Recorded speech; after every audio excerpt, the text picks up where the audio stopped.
Hola amigos, les saluda Lucero La Rosa de Grupo LR y este es un video tutorial del llenado del registro de ventas y compras en la macro. Si tienen alguna consulta sobre el funcionamiento o cómo adquirir la macro, me pueden escribir al WhatsApp. Empezamos ingresando el número de RUC, el periodo, que es el año 2022, y el mes 10 porque vamos a llenar octubre. Empezamos por el registro de ventas, que es el más sencillo. La primera columna es el periodo, conformado por el año 2022, el mes. Si es julio ponen 07, si es diciembre ponen 12, como es octubre vamos a poner 10 y seguido por 00. Copian lo mismo para los siguientes registros. Ahora vamos a revisar la segunda columna del QO, que es el código único de operación. Es un código numérico, puedes poner el que tú desees. En mi caso, para registro de ventas pongo 02 adelante y luego un correlativo, 1, 2, 3 y así sucesivamente. Si estás en el régimen especial, no hay mayor observación. Pero si estás en el régimen MIPE tributario o general, debes tener en cuenta lo siguiente, que el código QO que tú ingreses en el registro de ventas debe ser el mismo que el código QO ingresado en su asiento contable de libro diario, mayor o diario simplificado.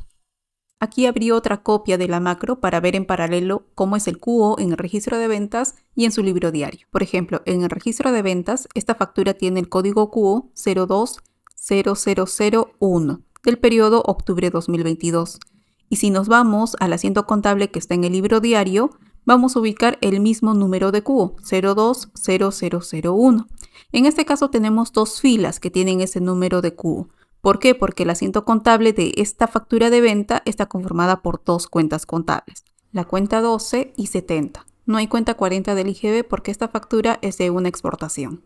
Y ocurre lo mismo con el siguiente documento anotado en ventas, que tiene el código QO 020002. Su asiento contable en el libro diario también tiene el mismo número de QO, pero en este caso tiene tres filas, porque el asiento contable está conformado por la cuenta 12, 40 y 70. Es una boleta de venta que sí tiene IGB. Si revisamos el libro mayor, tiene el mismo número de QO y el diario simplificado también.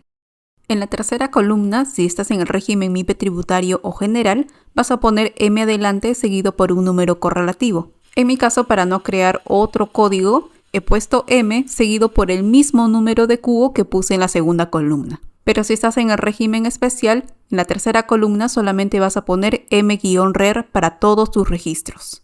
Vamos a regresar como estaba antes. Luego llenamos la fecha de emisión, la fecha de vencimiento. Si tu factura tiene fecha de vencimiento, lo pones. De lo contrario, lo dejas en blanco. Después llenamos el tipo de documento según la tabla 10. Si es factura, ponemos 01. Si es boleta, ponemos 03. Nota de crédito 07, nota de débito 08. Luego llenamos la serie y el número. Después llenamos los datos del cliente. ¿Qué tipo de documento se identifica a tu cliente? Para ello nos vamos a la tabla 2. Si tienen otro tipo de documento, ponemos 0. Si tiene DNI, ponemos 1. Si tiene RUC, ponemos 6. Luego ponemos el número y su nombre o razón social.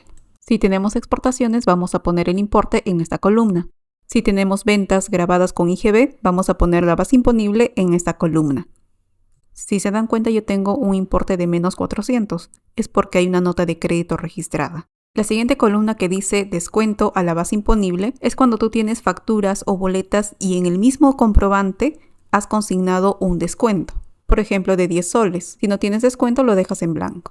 En la siguiente columna vas a poner el IGB, ya sea grabado al 18% o 10%. La siguiente columna que dice descuento IGB solo es aplicable cuando has llenado la columna que dice descuento a la base imponible. Si tuviste ventas sin IGB, ya sean exoneradas o inafectas, cada una tiene su columna. Después tenemos las columnas de impuesto selectivo al consumo, base imponible del arroz pilado e IGB del arroz pilado. La siguiente columna es el impuesto a las bolsas de plástico. Si no tienen información, no pueden dejarlo en blanco. Sí o sí, la estructura les dice que deben llenar con 0.00. Después tenemos la columna de otros conceptos y el importe total, que es la sumatoria de todas las demás columnas. La siguiente columna es el código de moneda, que se llena según la tabla 4. Si es en soles, el código es PEN. Si es en dólares, el código es USD. Si tienen comprobantes en soles, en la columna de tipo de cambio van a poner 1.000 para que les permita validar. Si tienen comprobantes en dólares, deben consignar el tipo de cambio de la fecha de emisión de su comprobante. Por ejemplo, si el tipo de cambio es 3.780 y el importe de mi factura es $1000, voy a tener que hacer la conversión. Vamos a poner $1000 por 3.780 y nos da 3.780 soles. En las siguientes columnas vamos a poner los datos del documento de referencia. Esto aplica cuando tú registras una nota de crédito o una nota de débito, debes indicar a qué factura o boleta estás modificando. En la siguiente columna vas a poner la identificación del contrato o proyecto que está vinculado con el comprobante que estás anotando en el registro de ventas. Pero esto solamente es aplicable para sociedades irregulares que no tienen contabilidad independiente. En la siguiente columna vamos a poner 1 si a la fecha que has presentado tus libros electrónicos la venta fue cancelada o cobrada con un medio de pago indicado en la tabla 1, como depósito en cuenta, transferencia, pagos en efectivo, etc. Pero si tienes una venta que no ha sido cancelada a la fecha que estás enviando tus libros electrónicos, este campo lo dejas en blanco. Y por último tenemos la columna del estado. Estado 1 cuando anotas el comprobante en el periodo que se emitió. Por ejemplo, mis facturas son de octubre, lo anoto en ventas de octubre. Estado 1. Estado 2 cuando es un comprobante anulado. Si tienes facturas, boletas anuladas, lo registras en tus ventas con importes en cero y al final vas a poner estado 2. Estado 8 cuando la operación corresponde a un periodo anterior y no fue anotado en su momento, en su periodo. Por ejemplo, en septiembre tu última factura fue la número 60 y en octubre empiezas con la factura 61. Pero te das cuenta que en el registro de ventas de septiembre la última factura que registraron fue la 59 y se olvidaron de la factura 60. Entonces, en el mes que estás presentando ahora, que sería octubre, vas a anotar la factura 60 con el estado 8. Pero tengan en cuenta que si se olvidaron de anotar esta factura en el registro de ventas de septiembre, es muy probable que en la declaración del impuesto también se hayan olvidado de consignarlo dentro del rubro de las ventas. Por tanto, se habría dejado de pagar IGB e impuesto a la renta. De ser así, esto conllevaría a una rectificatoria de la declaración del impuesto y unas posibles multas. Y estado 9 cuando se realiza ajuste o rectificación de la información declarada en periodos anteriores. Por ejemplo, una factura que fue anotada en el registro de ventas de agosto, te das cuenta que te equivocaste en el número de la factura y lo quieres corregir ahora. Lo puedes hacer en el registro de ventas actual de octubre y pones al final el estado 9. Y por último, pueden agregar una sumatoria en la columna de los importes. Con esto terminamos el registro de ventas y ahora nos vamos al registro de compras. El llenado de las 3 primeras columnas del registro de compras tiene la misma explicación del registro de ventas, entonces ya no vamos a repetir este punto. Lo único que puedo aclarar es que en mi caso el cubo para el registro de compras empiezo con el código 01 y luego un correlativo. En cambio para el registro de ventas había puesto 02 y el correlativo. Pero pueden poner el código que ustedes deseen. Y recuerden que si son del régimen especial, solo deben cambiar la tercera columna por M-RER para todos sus registros. En la siguiente columna tenemos la fecha de emisión, luego la fecha de vencimiento o pago. Esta columna solamente se aplica para documentos tipo 14, es decir, los recibos de servicios como agua, luz, internet, gas, etc. Después el tipo de documento, la serie, el número de la DUA o el DSI y el número del comprobante. Después ponemos los datos del proveedor, el tipo de documento de identidad, el número de documento y el nombre o razón social del proveedor. Después tenemos las columnas de los importes. Vamos a explicar su llenado en esta parte. Esta columna se utiliza cuando tú compras con IGB y esta compra está destinado a una venta con IGB. Por ejemplo, compras gaseosas con IGB y vas a vender gaseosas que también tienen IGB. Entonces lo vas a registrar en esta columna. Si tú tienes compras con IGB pero está destinado a una venta que no tiene IGB y también a otra venta que sí tiene IGB, vas a utilizar esta columna. Por ejemplo, compras 100 cajas y te dan una factura que tiene IGB, pero de esas 100 cajas, 60 cajas lo vas a utilizar para la venta de gaseosas y las gaseosas sí están grabadas con IGB y 40 cajas restantes lo utilizas para la venta de frutas y la venta de frutas no tiene IGB. Por tanto, esta factura de compra lo vas a registrar en estas columnas. Después, estas columnas se utilizan cuando tú tienes compras cuyo destino es para una venta que no tiene IGB. Por ejemplo, tú te dedicas al servicio de taxi. Entonces, para tu taxi vas a tener que comprar combustible, ¿no? Entonces, el combustible te van a dar una factura con IGB, pero el servicio de taxi no tiene IGB. Entonces, la compra vas a registrarlo en estas columnas. Y por último, tenemos la columna de compras no grabadas. Aquí se registran todas las compras que no tienen IGB, como compra de verduras o frutas, también las compras a un proveedor que te da boleta de venta ya está en el nuevo RUS. Después tenemos la columna de impuesto selectivo al consumo, luego del impuesto de las bolsas de plástico. Recuerden que si ustedes no tienen un importe, deben llenarlo con 0.00. Después tenemos la columna de otros cargos. Y por último, importe total, que es la sumatoria de las columnas anteriores. Después tenemos las columnas de código de moneda y tipo de cambio. Si es en soles, el código de moneda es PEN y tipo de cambio 1.0. Si es en dólares, el código de moneda es USD. Y el tipo de cambio es el de la fecha de emisión del documento que están registrando.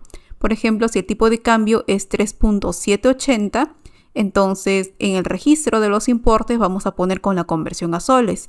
Si nuestra factura es de $1000, entonces vamos a poner 1000 por 3.780 en la base imponible. También el IGB y los demás importes hasta el total se convierte a soles. Después tenemos los campos para llenar el documento de referencia. Esto aplica si estás registrando en compras una nota de crédito o una nota de débito que modifica a un documento. Por tanto, en esta parte debes llenar los datos de ese documento, como su fecha de emisión, el tipo de documento, si es una factura, una boleta que estás modificando, la serie, el código de DUA de ser el caso y el número del comprobante. En esta parte llenamos los datos de la detracción, como la fecha de emisión y el número de la constancia de la detracción. Si SUNAT te asigna como agente de retención, tú te encuentras en la obligación de retener el 3% del total de tus compras. De ser así, en esta columna vas a llenar 1 para todas tus compras sujetas a retención. De lo contrario, lo dejas en blanco. La siguiente columna, que dice clasificación de bienes y servicios, solo aplica a contribuyentes que han tenido ingresos mayores a 1.500 UIT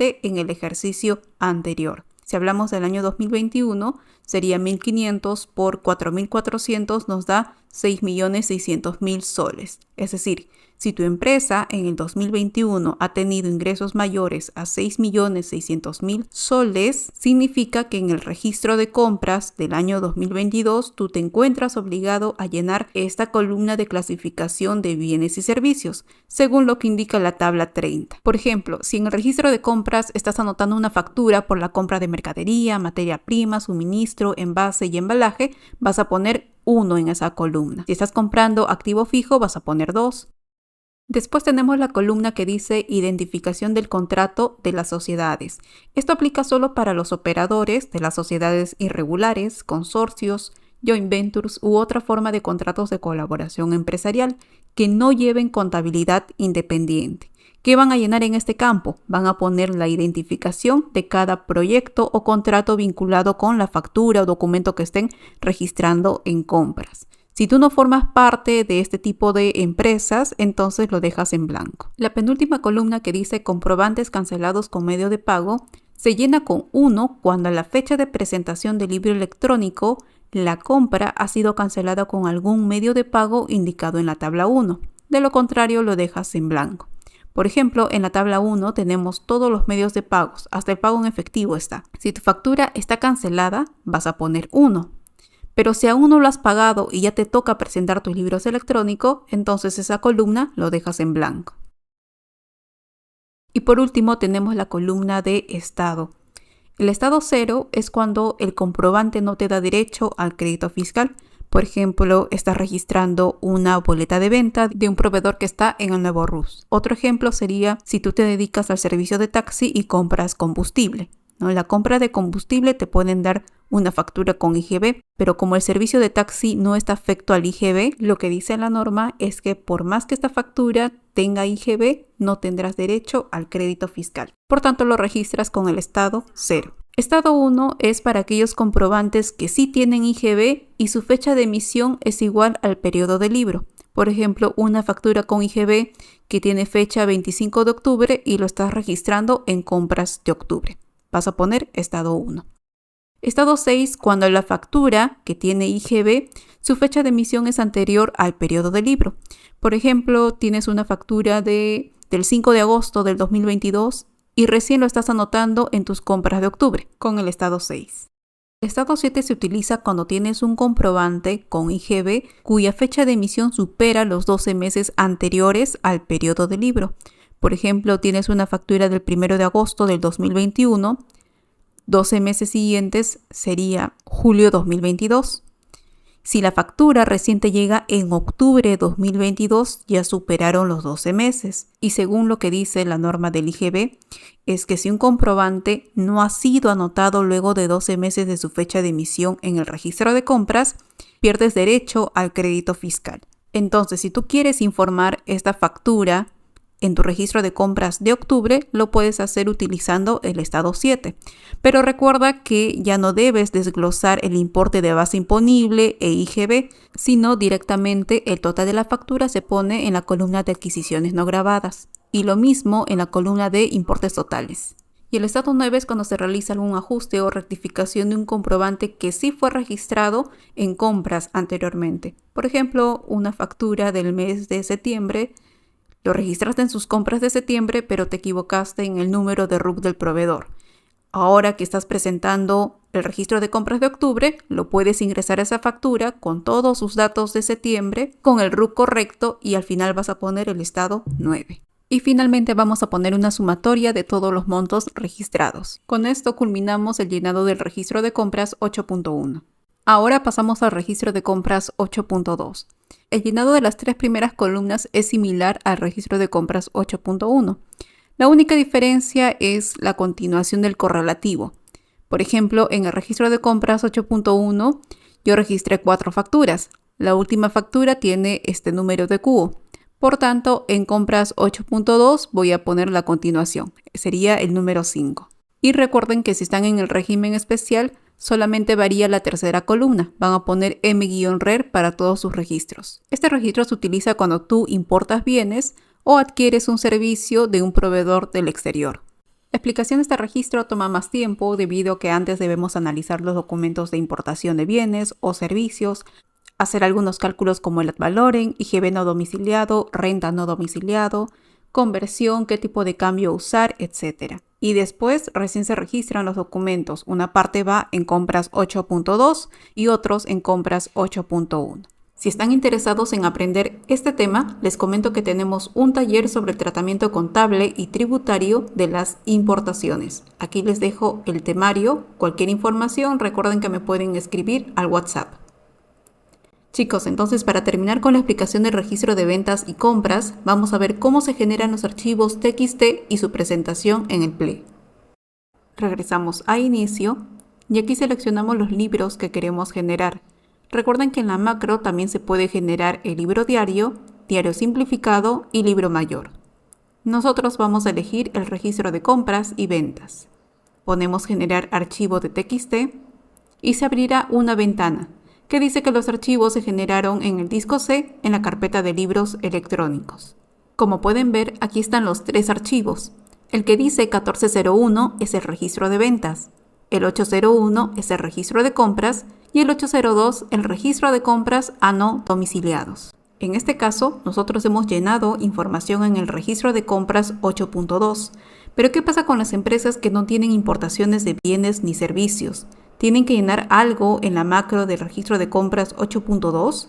La respuesta es no, simplemente lo dejas vacío el registro y así se va a generar el archivo TXT porque de igual forma se debe presentar en el PLE. Abrimos el PLE, ingresamos nuestra clave SOL, vamos a validar y enviar y nos vamos a la opción que dice agregar archivo. Traemos los 3 TXT, validamos y listo. Nos debe aparecer así, sin errores. En caso les aparezca con errores, significa que algún dato no está bien ingresado. Para ello hay que entrar a la macro, corregir, volver a generar los TXT y validarlos. Una vez que ya les aparezca sin errores, van a descargar los reportes preliminares en esta opción, que son unos archivos en PDF. Lo guardamos en esta carpeta. Como pueden ver, los reportes preliminares nos muestran los totales de cada columna que hemos ingresado en compras y ventas. Y ahora sí vamos a enviar los libros. Nos saldrá una pregunta que dice, ¿está seguro que desea enviar sus libros? Ustedes van a poner sí.